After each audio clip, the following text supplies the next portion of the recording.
Papasok na naman po tayo. At syempre, kailangan nating mag-ingat papasok. At pagkat tayo'y mabangga.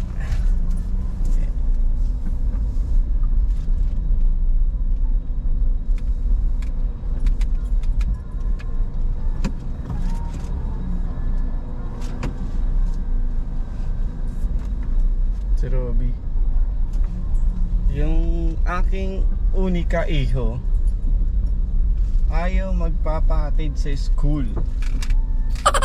Sipin mo yun. Nakakotse naman, ayaw pa magpahatid sa school.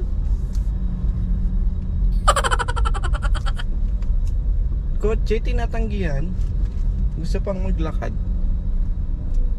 Mas gusto niya pang maglakad kisa sumakay ng kotse. Malinis naman yung kotse, may gasolina naman. Hindi naman to carnap. Bagong ligo naman ako.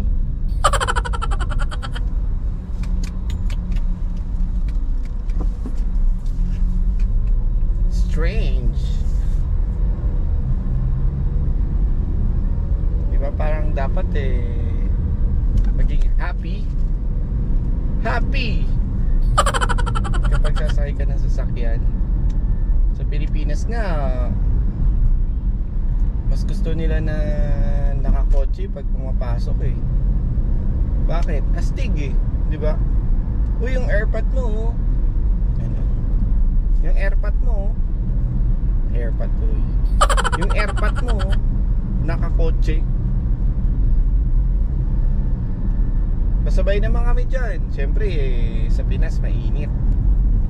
Kung nakakotse ka, naka-AC ka, di ba? So, ang lamig. Paglabas mo ng pag lumabas ka, hindi ka napawis. Kapag namasahe ka, naglakad ka, pagdating mo sa school, pawis ka na. Kapag bagong ligo ka, fresh na lumabas sa bahay. Pagkadating mo sa eskwelahan, mukha kang binugbog ng mukha kang binugbog ng dalawang lalaki. Since malapit lang naman yung school, mas prepared niyang maglakad. Kasi tatawid lang as in parang 3 bahay lang. So hindi ganun ka big deal na sumakay ng sasakyan. Although mainit, pero hindi naman siya yung pawis na pawis. Para ka lang sinampal ng isang lalaki sa daan. Ganyan. Pagdating mo sa school, mukha ka pa rin bagong ligo. Yung damit mo hindi kusot-kusot, hindi pawis-pawis. Yan. Kasi sa mga public transportation, lalo na kapag siksikan, kunwari sumakay ka ng LRT, ganyan, siksikan yan, imposibleng hindi ka reyna doon o prinsipe na walang nakadidikit sa'yo, ganyan. Talagang sisiksikin ka nila, syempre. Kung sa mga jeep naman, syempre hindi lahat yan bagong ligo, sumasakay, gano'n. Tsaka hindi lang naman yung sa Amoino, yung iba doon syempre nag-aano ng isda, ganyan. So ganyan, or matatamaan ka ng mga bitbit nila kasi yan chip yan eh. So intended yan para sa mga gano'n, yung mga karga-karga. Hindi siya pang lang, pang tao-tao lang. May mga dala-dalang bigas, ganyan, may dala-dalang mga paninda, mga gulay, ganyan. So kung hindi pa nahugasan yun, lahat yun sasampal yun sa uniform mo, ganyan. Lalo na kapag puti, ay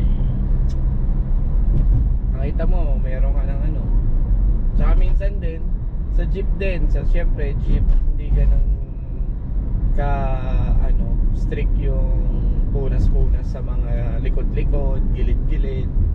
Kapag ikaw ay nasandal na gano'n, nadantay ka, eh sure, bakat yung alikabok, ganyan, or dumi. Eh syempre yung jeep, ano yan eh, kumbaga open yan eh. So lahat ng alikabok nandun. Kung natalansikan, natubigan, so mas madumi siya. Unlike yung kotse, ang dumi nasa labas lang. Ganyan, katulad nito, madumi naman siya. So anyway, basta makapasok ng safe kahit saan, kung pumapasok sa school, kung pumapasok ka ng office, or kahit pauwi ng bahay, ganyan. Basta safe kahit saan ka sumakay. Kahit madumihan ka pa, yun pa rin yung pinaka-importante. Yung safe ka makaka-uwi or makakapasok. Bye!